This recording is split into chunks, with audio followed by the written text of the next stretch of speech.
Hypothesis space search and inductive bias. Supervised learning can be defined as to use available data to learn a function to map inputs to outputs. Considering the problem statement and mapping inputs to outputs by approximating target. Classification and regression are a type of learning which depends on discrete valued and continuous valued respectively. This type of problems, that is learning, is called inductive learning problems because we identify a function by inducing on data. Hypothesis space is a set of valid hypotheses, that is, all possible functions. If hypothesis space is capital H and hypothesis is small h, here capital H belongs to small h, which means capital H is a valid hypothesis where H is all hypotheses. In the training set, given the particular data points, the learning algorithm will come up with one of the hypotheses in the hypothesis space. Which hypothesis it comes up with will depends on the data, and it also will depend on what type of restrictions or biases that we have imposed. Instance space. Instance space is the set of all possible objects that can be described by the features. Take an example of a classification problem where we are trying to learn a two-class classification problem where one can be defined as positive and the other negatives. Positive examples as the concept which we are trying to learn out of all subsets of those objects are positive, that is, they belong to the concept. Concept C can be a subset of instance space capital X, which defines all positive points. C is unknown to us. This is what we are trying to find out, or it is our problem statement. To find C, we will find a function f which will map every input x to output y. Training data help f to approximate h, which is capital H. Hence, hypothesis space defines all possible set of hypotheses. One can restrict the hypothesis with the help of bias. Bias is of two types: constraints and preferences. Constraints or restrictions limit the hypothesis space. Preferences impose ordering on the hypothesis space. When we select a hypothesis space, we make some assumptions, either put some restrictions or add a preference. Consider an example. Instead of considering all Boolean formulas, we are going to consider only conjunctive Boolean formulas. This can be example of constraints. In case of preferences, consider example. Giving preference that out of all possible polynomials, we will prefer polynomials of lower degree. This is an example of preferences. Inductive bias. Inductive bias is the set of assumptions a learner uses to predict results given inputs it has not yet encountered.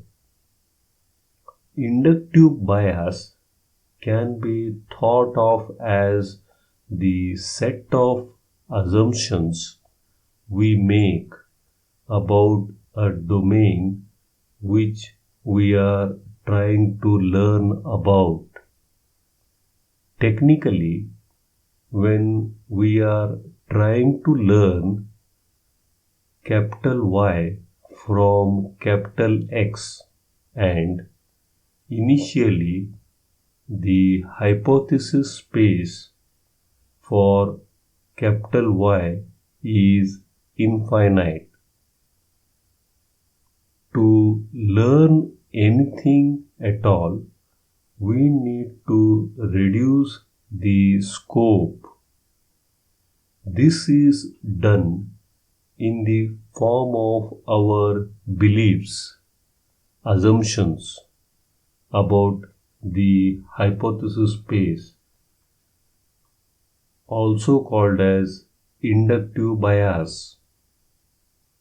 Though the introduction of these assumptions, we constrain our hypothesis space and also get the capability to incrementally test and improve on the data in the form of hyperparameters. Examples of inductive bias are linear regression. Here, y varies linearly in x. Logistic regression. Here, there exists a hyperplane which separates negative, positive examples. Neural networks. Y is some non-linear function of capital X. The non-linearity depends on the activation functions, topology, etc. Hypothesis space is the n-dimensional Euclidean space of n network weights. Here, Euclidean space is the conventional 2D or 3D space that we regularly use. Hypothesis space is continuous one. It has a well-defined error gradient that provides a very useful structure for organizing the search for the best hypothesis. It is smooth interpolation between the data points. Hidden layer representations. Let us first understand what is hidden layer representation and why is hidden layer representation is important. What is hidden layer representation? What is hidden layer actually? The introduction of hidden layers make neural networks superior to most of the machine learning algorithms. Hidden layers reside in between input and output layers, and this is the primary reason why they are referred to as hidden. The word hidden implies that they are not visible to the external systems and are private to the neural network. There could be 0 or more hidden layers in a neural network. One hidden layer is sufficient for large majority of problems. Usually, each hidden layer contains the same number of neurons.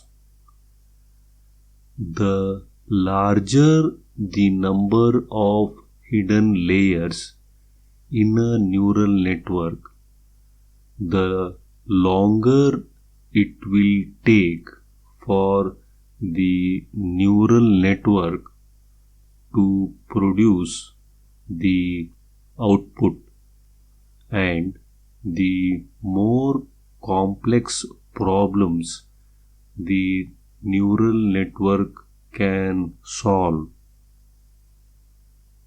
The neurons simply calculate the weighted sum of inputs and weights and the bias and execute an activation function. Hidden representations are part of feature learning and represent the machine readable data representations learned from a neural network's hidden layers. The output of an activated hidden node or neuron is used for classification or regression at the output layer, but the representation of the input data, regardless of later analysis, is called hidden representation. Another way to look at it is the output from hidden layers in a neural network are just raw data. What the machine learns to do with this data, how they represent these features, is hidden representation. Why is hidden representation important? The performance of any deep learning method is dependent on the choice of data feature representation it is working on. So much of the effort in deploying machine learning algorithms goes into designing pre-processing pipelines and other data transformations, all just to represent the data in the most efficient way for a machine learning to learn from. This feature engineering is crucial, yet it is labor intensive.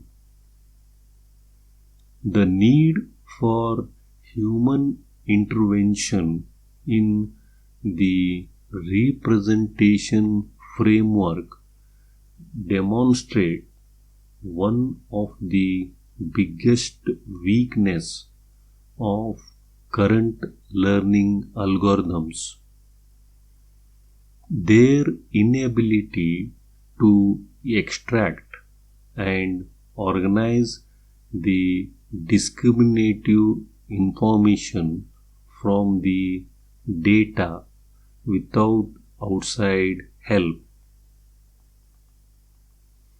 The goal of hidden representations is to teach the algorithm to do its own feature engineering, making the learning process more self-reliant. Effective automated representations would allow for all sorts of novel applications, not to mention putting true intelligence into the phrase artificial intelligence.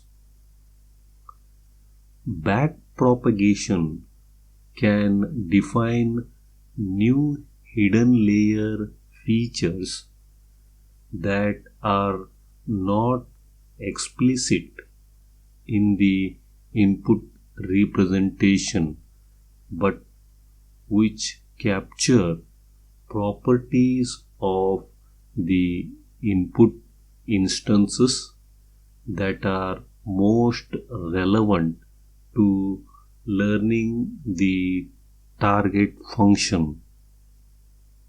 Consider an example, the network shown in the figure. In the figure, we see the input layers and output layers represented by neurons. In between input and output layer, we have hidden layers, that is, hidden neurons.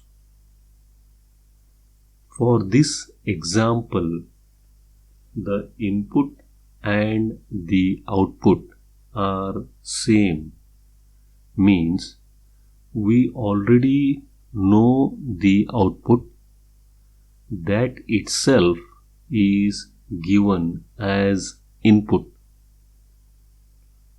Consider training the network shown in the figure to learn the simple target function small f of x is equal to x, where x is a vector containing 7 zeros and single 1. The network must learn to reproduce the 8 inputs at the corresponding 8 output units.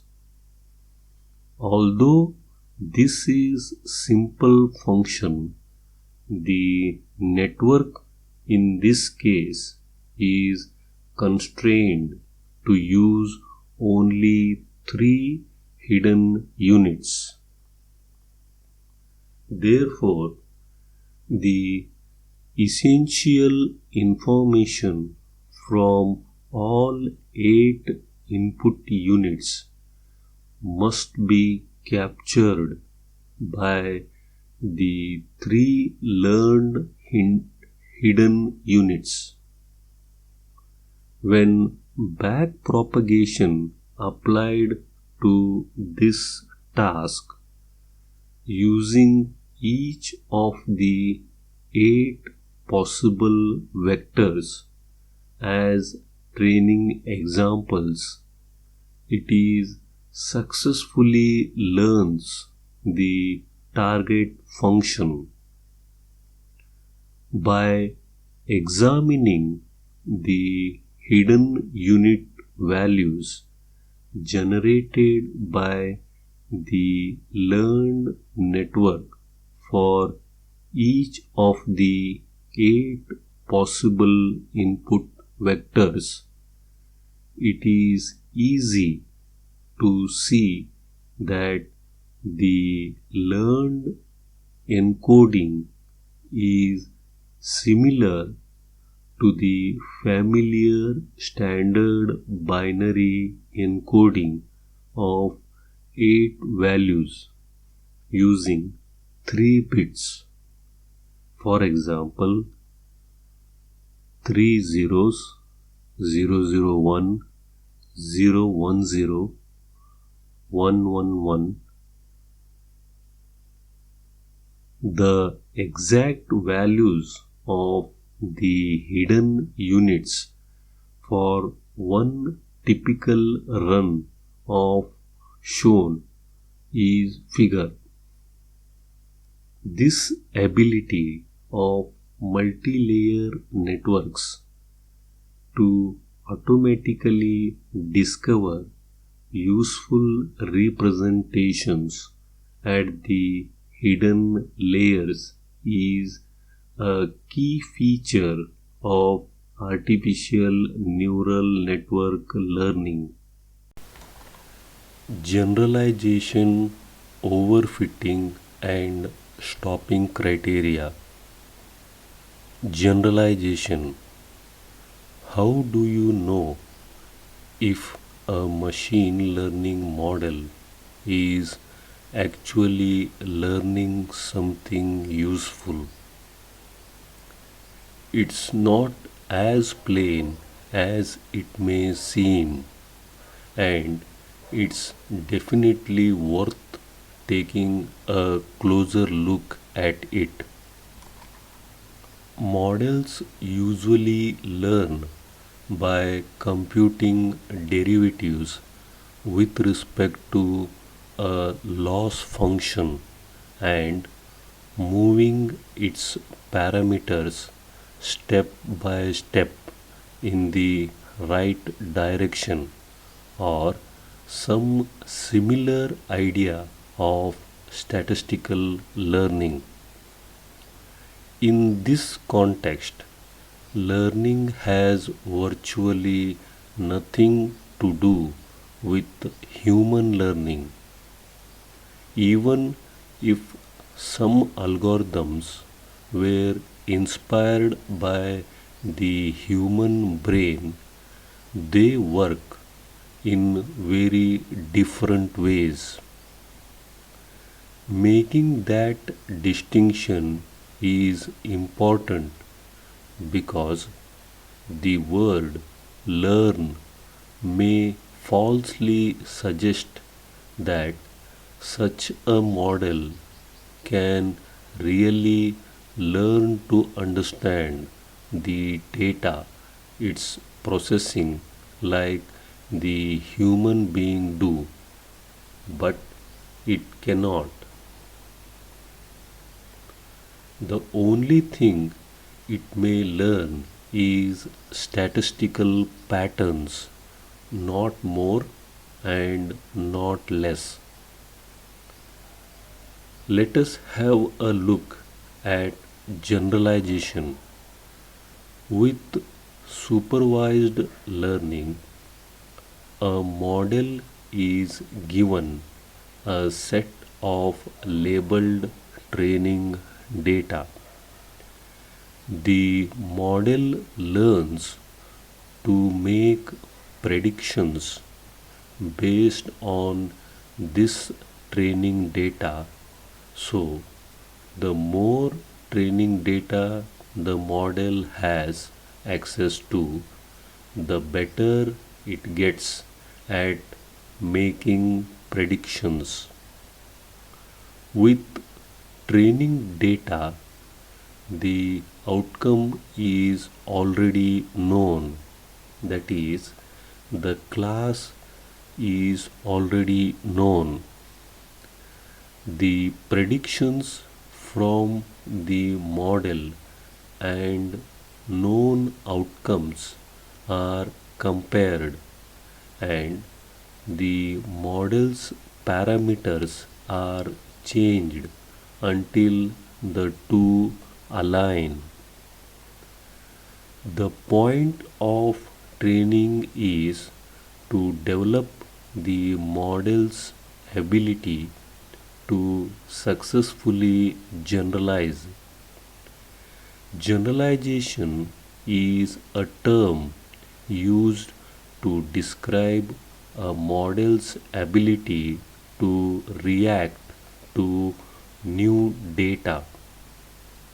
That is, for being trained on a training set, a model can digest new data and make accurate predictions.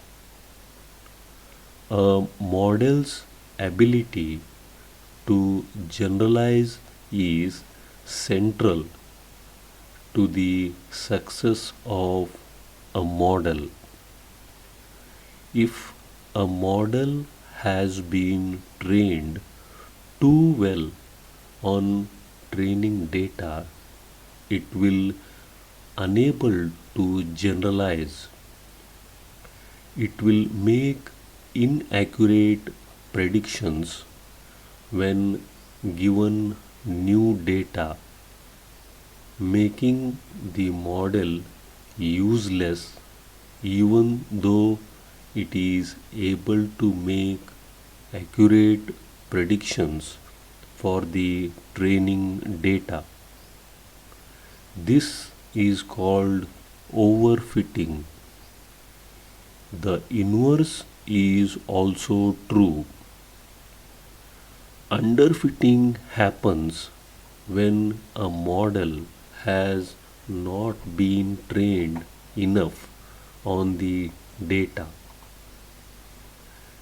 In the case of underfitting, it makes the model just as useless, and it is not capable of making accurate predictions even with the training data.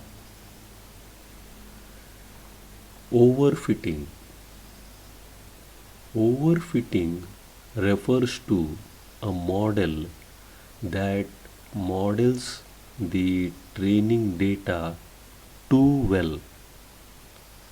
Overfitting happens when a model learns the detail and noise in the training data to the extent that it negatively impacts the performance of the model on new data.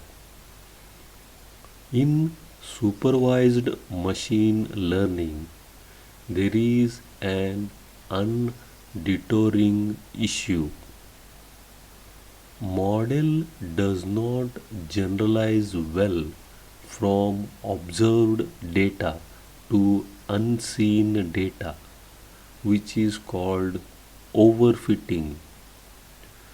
Because of existence of overfitting, the model performs perfectly on training set while fitting poorly on training set.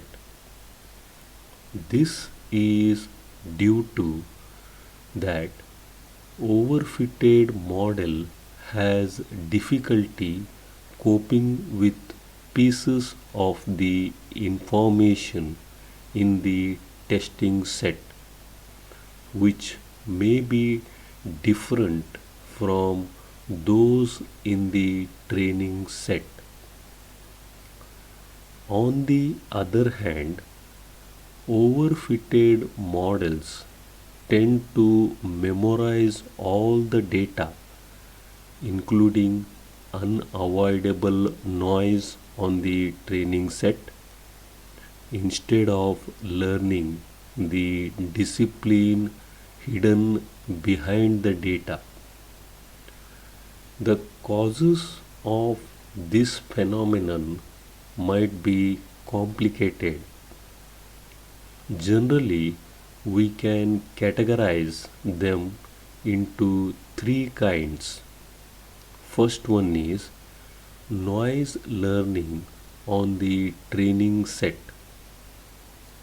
When the training set is too small in size or has less representative data or too many noises. This situation makes the noises have greater chances to be learned and later act as a basis for predictions. So, a well functioning algorithm should be able to distinguish representative data from noises. Second point is hypothesis complexity. The trade off in complexity, a key concept in statistics and machine learning, is compromise between variance and bias. It refers to a balance between accuracy and consistency. When the algorithms have too many hypotheses, that is, too many inputs, the model becomes more accurate on average with lower consistency. This situations means that the models can be drastically different on different data sets. The third point is multiple comparisons procedures, which are universal in induction algorithms as well as in other artificial intelligence algorithms. During these processes, we always compare multiple items based on scores from an evaluation function and select the item with the maximum score. However, this process will probably choose some items which will not improve or even reduce classification accuracy. In order to reduce the effect of overfitting, multiple solutions based on different strategies are proposed to inhibit the different triggers. Most of them perform poorly when dealing with real world issues because of the great amount of hypotheses. However, none of the hypothesis sets can cover all the application fields. Early stopping. This strategy is used to avoid the phenomenon learning speed slow down. This issue means that the accuracy of algorithms stops improving after some point or even getting worse because of noise learning. Network reduction. As we know, noise learning is one important cause of overfitting. So, logically, noise reduction becomes one researching direction for overfitting inhibition. Based on this thinking, pruning is proposed to reduce the size of final classifiers in relational learning, especially in decision tree learning. Pruning is a significant theory used to reduce classification complexity by eliminating less meaningful or irrelevant data and finally to prevent overfitting and to improve the classification accuracy. Expansion of the training data. In machine learning, algorithm is not the only key affecting the final classification accuracy. Its performance can be significantly affected by the quantity and quality of training data set in many cases, especially in the area of supervised learning. Model training is actually a process of tuning its hyperparameter. Well tuned parameters make a good balance between training accuracy and regularity, and then inhibit the effect of overfitting as well as that of underfitting. To tune these parameters, the model needs sufficient samples for learning. The amount of samples is proportional to the number of parameters, and the more complicated model we have, the more parameters need to be tuned. In other words,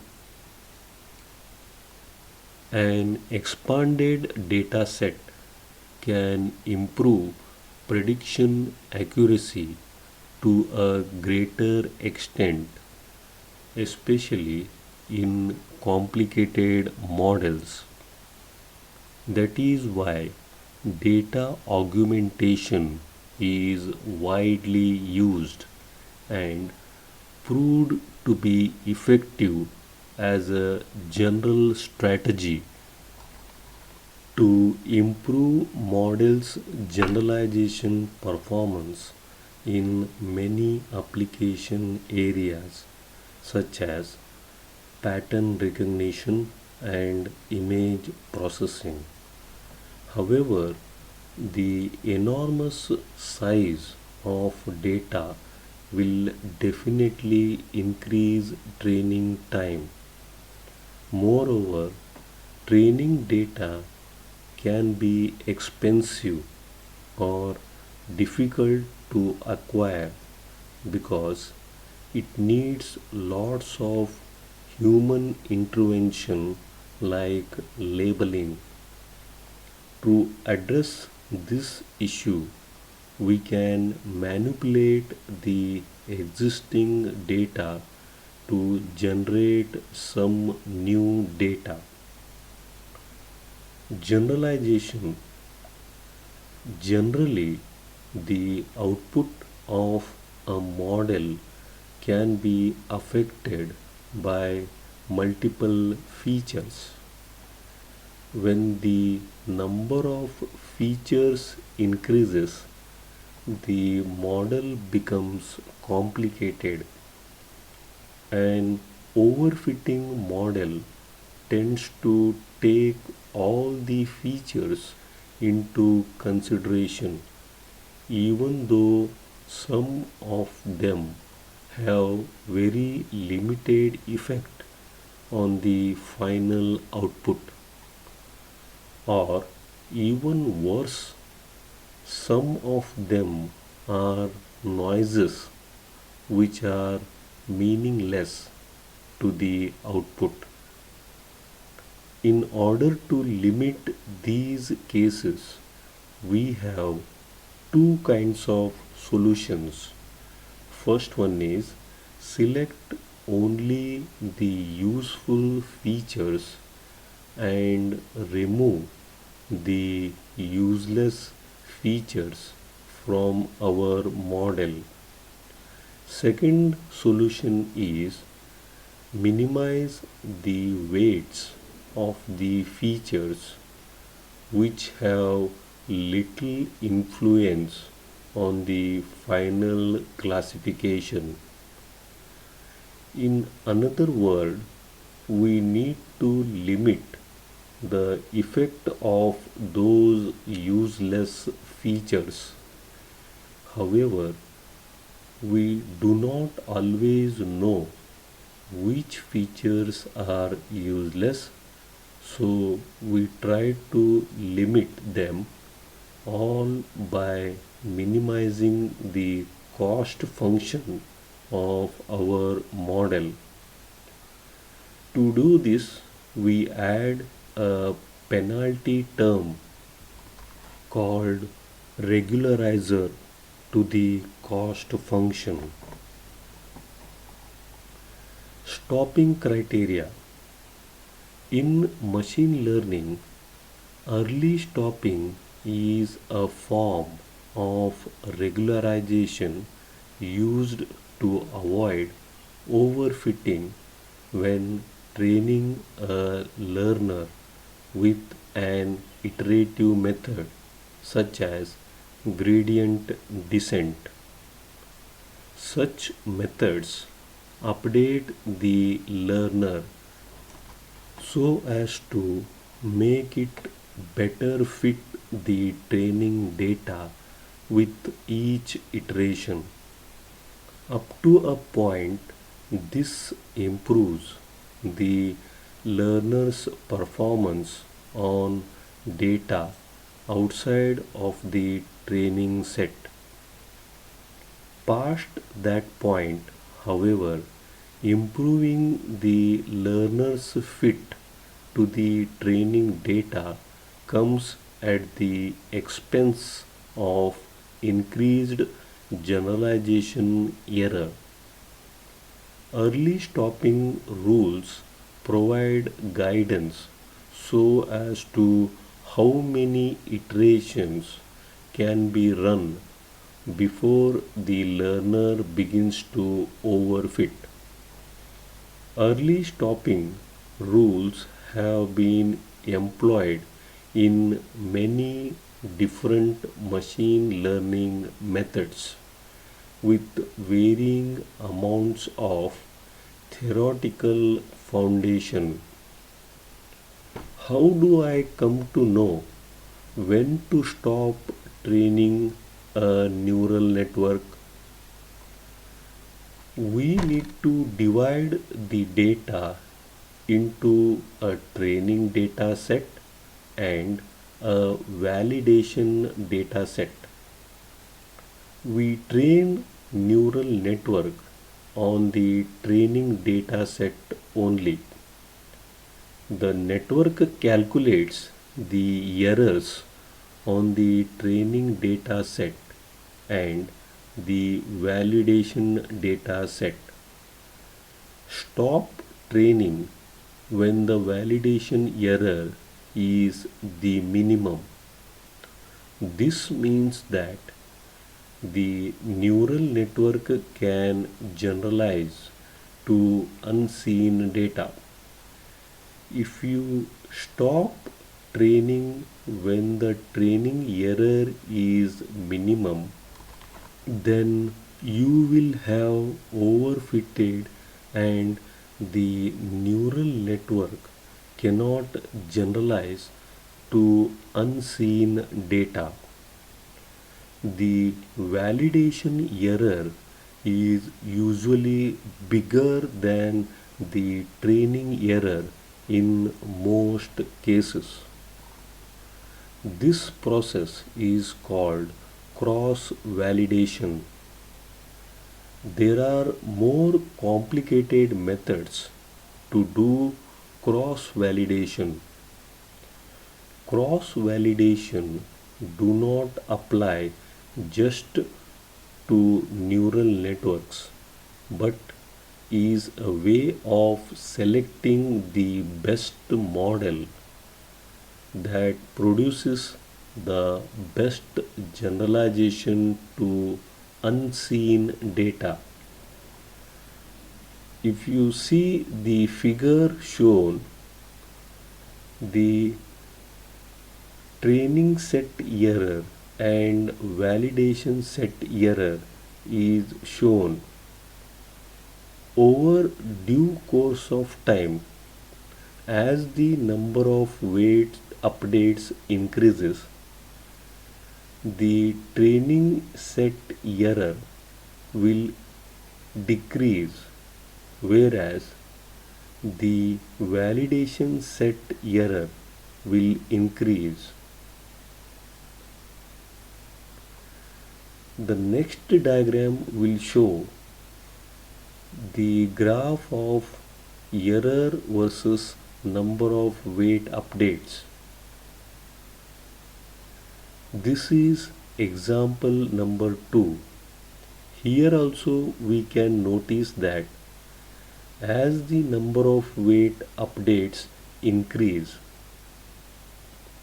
the validation set first decrease and then increase, again it will decrease gradually.